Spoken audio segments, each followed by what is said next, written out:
Waalaikumsalam warahmatullahi wabarakatuh. Alhamdulillahirabbil alamin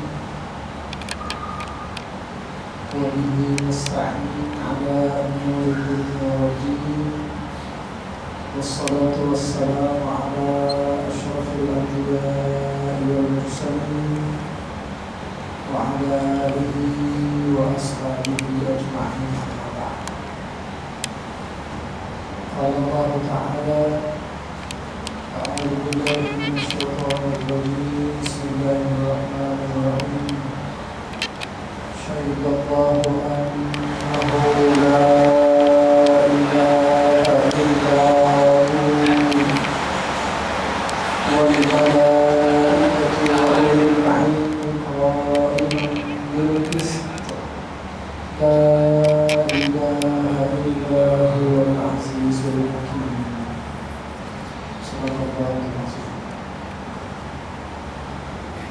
Hadirin hadirat Bapak Ibu jemaah salat zuhur Masjid Sayyid Tutawal yang dimuliakan Allah. Melanjutkan perbincangan kita pada pertemuan yang lalu. Hari ini adalah pertemuan ke-43. Semoga pertemuan hari ini adalah pertemuan yang membawa berkah bagi kita semua insyaallah. Materi besarnya tetap pada the power of doa, kekuatan doa. Sebelumnya kita sudah bincang tentang sayyidul istighfar. Istighfar itu adalah salah satu cara di antara dari sekian cara yang harus dilakukan oleh seseorang agar dia memperoleh kemustajaban doa. Kalau orang ingin memperoleh kemustajaban doa, doa-doanya dikabulkan oleh Allah, doa-doanya diterima oleh Allah, dijawab oleh Allah, maka dia harus membersihkan dirinya melalui istighfar. Kita sudah bincangkan tentang sayyidul istighfar, induk dari segala jenis istighfar. Dalam kalimat itu, dalam doa itu ada kata-kata ilah. Allahumma anta rabbi la ilaha illa anta khalaqtani. Kita sudah bincangkan, kita sudah sampaikan apa saja makna Rabb dalam doa itu. Kita sudah bincangkan, kita bicarakan apa saja makna ilah. Dan ini adalah makna yang kelima. Apa makna ilah? Menurut Ibnu Abbas, ilah dalam kalimat la ilaha illallah itu maknanya tiada yang dipercaya keberadaannya, wujudnya selain Allah. Ayat yang kita baca tadi kita terjemahkan. Allah bersaksi bahwa tidak ada Tuhan yang berhak disembah selain Dia, yang menegakkan keadilan. Para malaikat dan orang-orang yang berilmu juga menyatakan yang demikian itu. La ilaha illahu. Tidak ada Tuhan yang berhak disembah kecuali Dia, Al-Azizul Hakim, yang maha perkasa dan maha bijaksana. Yang ingin kita bincangkan adalah tentang wujud Allah. Mungkin sedikit agak berkerut nanti, tapi kita ingin pelan-pelan menjelaskan wujud, eksistensi, keberadaan. Itu yang mau kita bincangkan. Karena ternyata makna ilah itu dalam ayat, dalam teks ini, dalam kalimat la ilaha illallah, maknanya tidak ada yang dipercaya keberadaannya kecuali Allah. Tidak ada yang wujud kecuali Allah. La mawjuda illallah. Sekarang tentu pertanyaannya begini. Apakah kita ini ada? Atau kita ini tidak ada? Kalau dikatakan bahwa kita tidak ada, maka kita pun akan mengatakan mustahil kita tidak ada. Kenapa mustahil? Mustahil kita tidak ada karena kita hari ini bisa melihat diri kita bisa merasakannya, kita bisa mendengar, itu artinya ada sesuatu. Wujudnya, badannya, tubuhnya, kita tahu itu. Kita bisa membedakan kita dengan orang lain, itu artinya kita ada. Karena itu, kalau ada yang mengatakan bahwa kita tidak ada, itu sulit dipercaya. Betul kan begitu? Kalau kita mengatakan bahwa kita itu ada, pertanyaannya, kapan kita ada? Ini yang sudah di atas 30 tahun, yang sudah di atas 40 tahun. Kapan kita ada? Kita bisa sebut angkanya. Saya ada 45 tahun yang lalu. Yang sudah di atas 50 akan mengatakan saya mungkin hitungannya 50, saya ada 56 tahun yang lalu. Tapi pertanyaan berikutnya adalah, sebelum 56 tahun yang lalu, sebelum 45 tahun yang lalu, di mana kita? Adakah kita?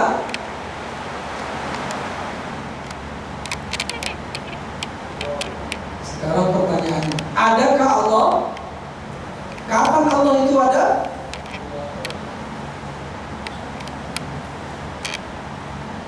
Sesungguhnya siapa yang pasti ada? Siapa yang pasti tidak ada? Siapa yang mungkin ada? Siapa yang harus ada? Ini yang mau kita jelaskan pelan-pelan. Wujud atau eksistensi kita bagi dua. Ada wujud Khaliq, Tuhan, Allah. Ada wujud makhluk. Jadi Allah itu ada, tapi makhluk itu juga ada. Pertanyaannya, samakah adanya Allah dengan adanya makhluk? Tidak. Kalau tidak, di mana perbedaannya? Tapi tadi kita sudah gambarkan bahwa kalau kita menyebut usia kita 40, 50, 60, pertanyaannya sebelum 40, 50, 60, di mana kita? Kalau kita bisa memahami pertanyaan ini, kita akan tahu bahwa ternyata wujud kita, keberadaan kita, eksistensi kita tidak sama dengan wujudnya Allah. Wujudnya Allah, adanya Allah itu ada sebelum apapun ada. Jadi kalau ditanya di mana Allah, maka pertanyaan ini tidak bisa dijawab melalui logika apapun. Kita ketika ditanya orang di mana kita akan mengatakan kita berada di ruangan ini, di masjid ini. Kenapa? Karena kita mengambil tempat. Di mana kita pada jam sekian, kita bisa katakan saya di sana. Karena kita mengambil tempat, ruang, dan waktu.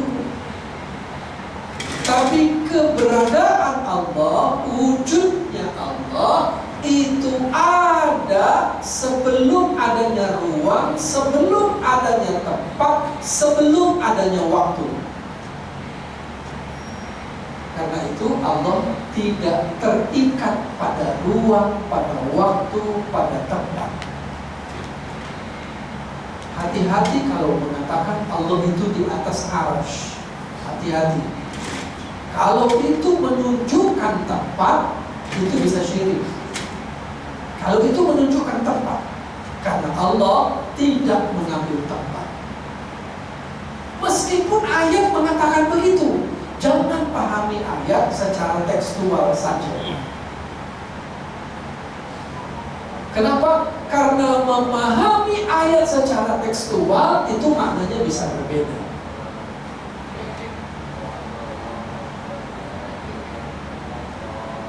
Saya ulang pertanyaannya. Kalau ada yang bertanya di mana Allah, maka jawabannya Allah itu tidak mengambil tempat, Allah tidak mengambil ruang, Allah tidak mengambil waktu.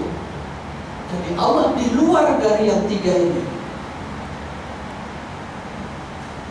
Kalau ada makhluk yang berada di luar yang tiga ini, dia tidak akan pernah terikat dengan apapun. Tapi itu tidak mungkin. Maka wujudnya Allah itu berbeda dengan wujudnya makhluk. Kita tidak bisa mengatakan Allah itu ada di timur, di barat. Karena Allah mengatakan dimanapun kamu berada, Allah bersamamu. Wa huwa ma'akum aynama kuntum. Allah mengatakan walillahil masyriq wal maghrib. Allah pemilik timur dan barat. Fa aynama tuwallu, dan kemanapun kalian menghadap, fathamma wajhullah, kalian akan memandang wajah dalam tanda kutip, wajahnya Allah. Kemana itu? Kalau dipahami secara tekstual, kita akan terkena kepada syirik. Karena Allah tidak pernah sama dengan makhluknya. Laisa kamitslihi syai'un. Sehingga kita harus bisa membedakan. Orang pintar itu, Pak, Bu, adalah orang yang punya ilmu membedakan. Apa beda Avanza sama Semi? Sama aja. Kalau sama aja berarti dia tidak paham. Kenapa? Karena ada bedanya. Orang yang mengatakan bahwa wujud Tuhan sama wujud makhluk sama aja, sama-sama ada, itu bahaya. Kenapa? Karena dia tidak mampu membedakan itu.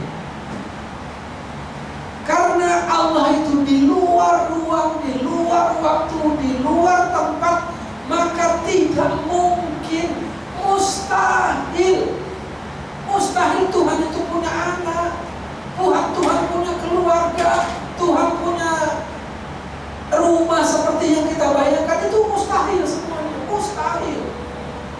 Karena dia di luar semuanya.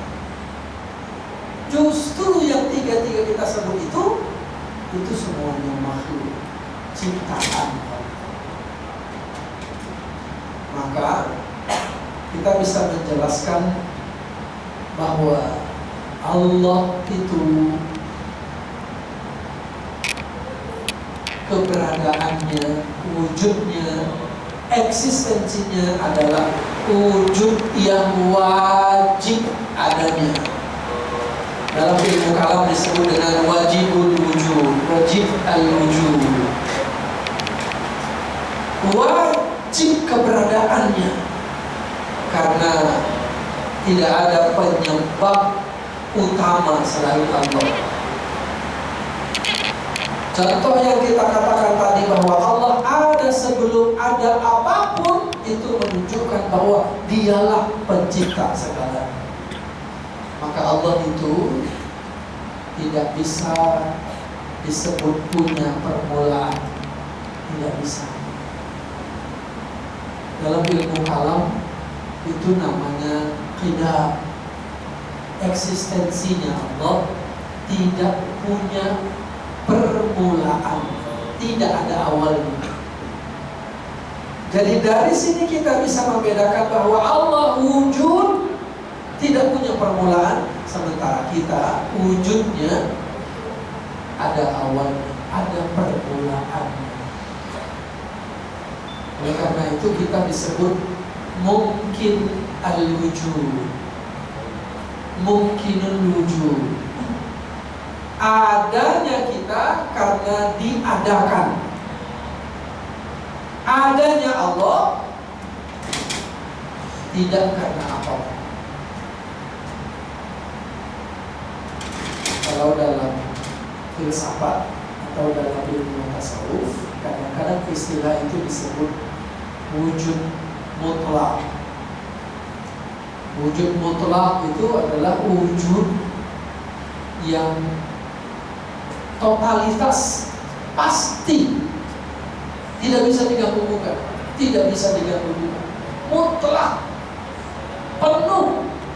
Sementara wujudnya kita, keberadaan kita adalah wujud yang nisbi.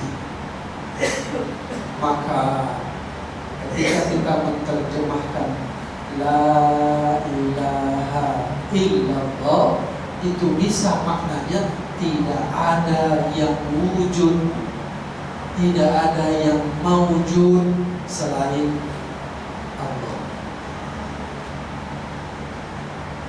Dari sisi apanya? Dari sisi hakikat wujud yang sebenarnya. Kita wujud diwujudkan, bukan hakikat wujud ada pada diri kita. Kalau ini sudah kita bisa pahami pelan-pelan, maka insya Allah nanti kita akan mudah memahami makna kalimat-kalimat yang kita sebutkan tadi. Makna la ilaha illallah.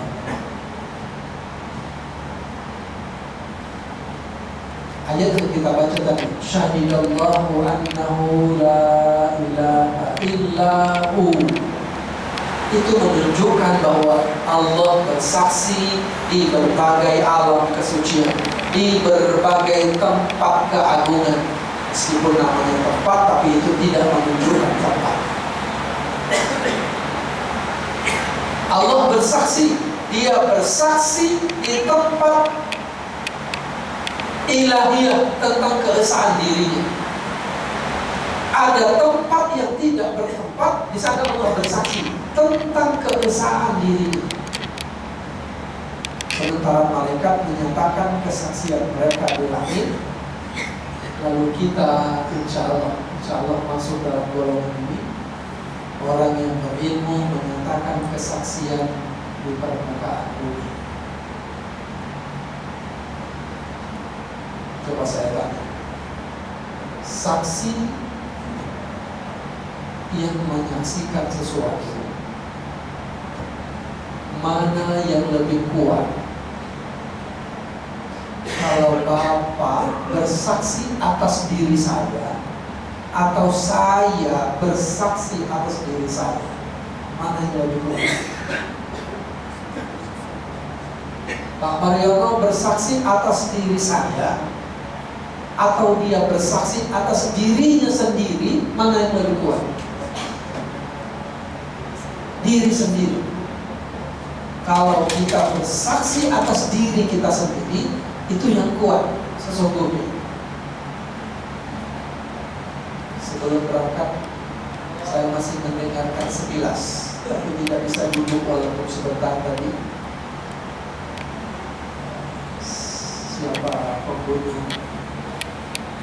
Mirna? Sudah episode ke-25 di TV One. Saksi yang tampil hari ini siapa? Saya pun tidak lihat. Kalau Bapak Ibu pernah melihat, coba perhatikan. Jika saksi yang dibawa oleh korban, bukan korban, keluarga korban, maka kesaksiannya pasti membela, menguatkan bahwa dari gerak-gerik Mirna, dari cara dia meletakkan tasnya, dari cara dia memesan kopinya, dari cara dia memandang CCTV ke atas, dari cara dia duduknya. Ketika terjadi sesuatu terhadap orang, terhadap temannya yang berbuih mulutnya, akan kelihatan seperti apa dia dari rangkaian-rangkaian itu. Maka saksi-saksi mengatakan, iya, walaupun belum putus, tapi bayangkan ada saksi lain yang mengatakan, zat yang di lambung itu apa? Yang masuk sianida. Apa kata saksi yang dari barat, dari Australia itu? Katanya sianida di lambung itu belum tentu menunjukkan bahwa sianida itu masuk lewat mulut. Saya waktu mendengar informasi ini berpikir otak saya, kalau tidak masuk lewat mulut, dari mana sianida itu masuk? Tapi karena dia saksi ahli, didengar ucapannya. Tapi saya ingin katakan bahwa dia bersaksi bukan untuk dirinya, dia bersaksi untuk orang lain. Bisa diterima? Tergantung. Tapi kalau dia bersaksi untuk dirinya sendiri, itu kesaksian yang paling kuat. Kita kan sudah pernah dan sering mengatakan bahwa nanti pada hari kiamat seluruh tubuh kita akan bersaksi. Al-yauma nakhtimu ala afwahihim. Pada hari itu, pada hari ini dan itu tuh maksudnya yang di sana. Nakhtimu ala afwahihim, kami kunci, kami tutup fam mereka, mulut mereka, afwahihim. Wa tukallimuna aydihim, dan berbicaralah kepada kami tangan-tangan mereka. Wa tashhadu arjuluhum bima kanu yaksibun. Kaki mereka menjadi saksi atas apa yang sudah mereka lakukan. Coba, maaf, yang disebut itu apa di situ? Yang disebut yang menjadi saksi di situ apa? Tangan dan kaki. Perut jadi saksi. Perut jadi saksi. Hidung jadi saksi. Mata jadi saksi. Rambut jadi saksi kan? Kening ini jadi saksi kan? Tapi kenapa tidak disebut dalam ayat? Sudah cukup mewakili karena tangan itu pergerakan yang luar biasa untuk menyentuh, memegang. Kaki itu pergerakan yang luar biasa, mempengaruhi seluruh tubuh kalau dia berjalan. Maka dua kalimat ini menjadi representasi dari seluruh tubuh. Itu artinya bahwa seluruh tubuh kita akan menjadi saksi. Jangankan itu, kuku kita saja nanti itu akan menjadi saksi. Maaf, kita pernah dengar bahwa kuku akan menjadi saksi? Kuku kita yang sekarang, apakah kuku kita sebulan yang lalu? Tidak. Sudah dipotong. Kemana dia? Hilang. Apakah yang hilang itu akan menjadi saksi? Apakah kuku kita yang hilang itu akan menjadi saksi?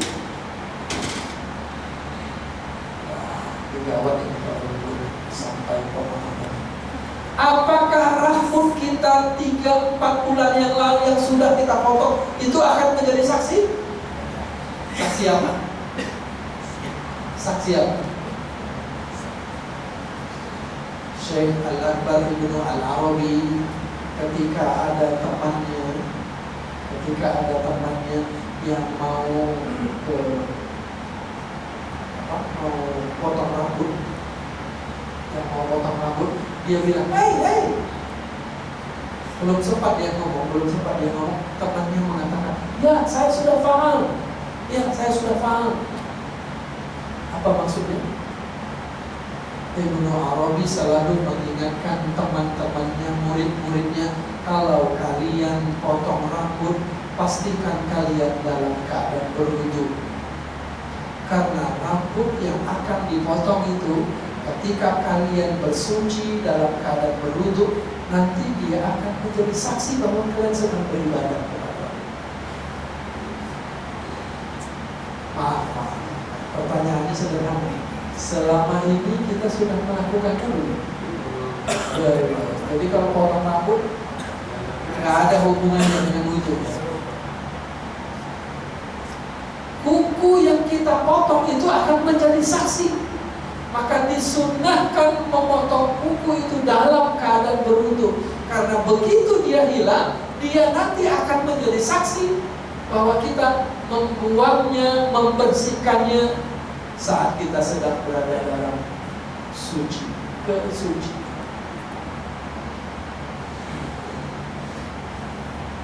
Kalau begitu, kira-kira ada tidak orang Muslim itu yang masih berbuat jahat? Ada tidak? Potong kuku saja dia dalam keadaan bersuci, potong rambut saja dia dalam keadaan bersih. Rasanya apa mungkin masih ada orang yang mengaku Muslim tapi korupsi?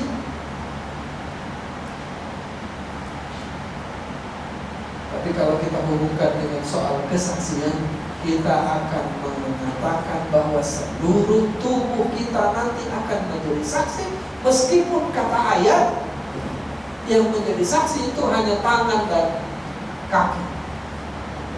Tapi kita bisa memahami bahwa ayat itu hanya mengatakan representasi dua saja.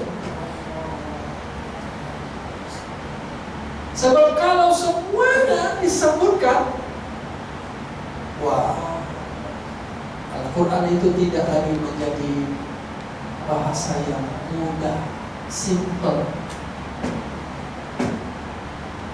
Saking simpelnya, Al-Quran itu hanya mencontohkan saja. Jadi sekali lagi, hati-hati kalau mengatakan bahwa Allah itu di atas arsy. Jangan pahami teksnya seperti kita menyebutkan tadi. Kalau yang kita pahami, yang menjadi saksi itu hanya tangan dan kaki, jangan pahami hanya sekedar teks. Ada sesuatu di balik teks yang harus kita pahami. Kembali ke persoalan, kita ingin menyatakan, meyakinkan pada diri kita, la ilaha illallah itu maknanya la maujuda illallah, la wujuda illallah. Tidak ada yang ada selain Allah, tidak ada eksistensi selain Allah, tidak ada yang benar-benar ada selain Allah. Ja'far As-Sadiq ketika ditanya tentang ayat ini, syahidallahu annahu la ilaha illahu, itu ayatnya tadi, dia mengatakan Allah bersaksi untuk dirinya atas keesaan, ketuhanan, ketunggalan, dan keabadian. Setelah itu dia menciptakan makhluknya dan menyibukkan mereka untuk mengabdi kepada kalimat tauhid tersebut. Kesaksian yang maha benar atas dirinya adalah benar, sementara kesaksian makhluk terhadap dirinya hanyalah ilustrasi. Bagaimana mungkin sama antara ilustrasi dengan hakikat kebenaran? Mana mungkin tanah mampu menangkap manifestasi cahaya dari Tuhan segala Tuhan? Itu artinya kita sehebat apapun kesaksian kita kepada Allah, itu tidak sampai pada hakikat wujud Allah yang sebenarnya. Jadi ketika kita mengatakan asyhadu alla ilaha illallah, ada kesaksian kita bahwa tidak ada Tuhan selain Allah. Tidak ada wujud selain Allah. Kesaksian kita ini masih memungkinkan untuk dikatakan rendah sifat.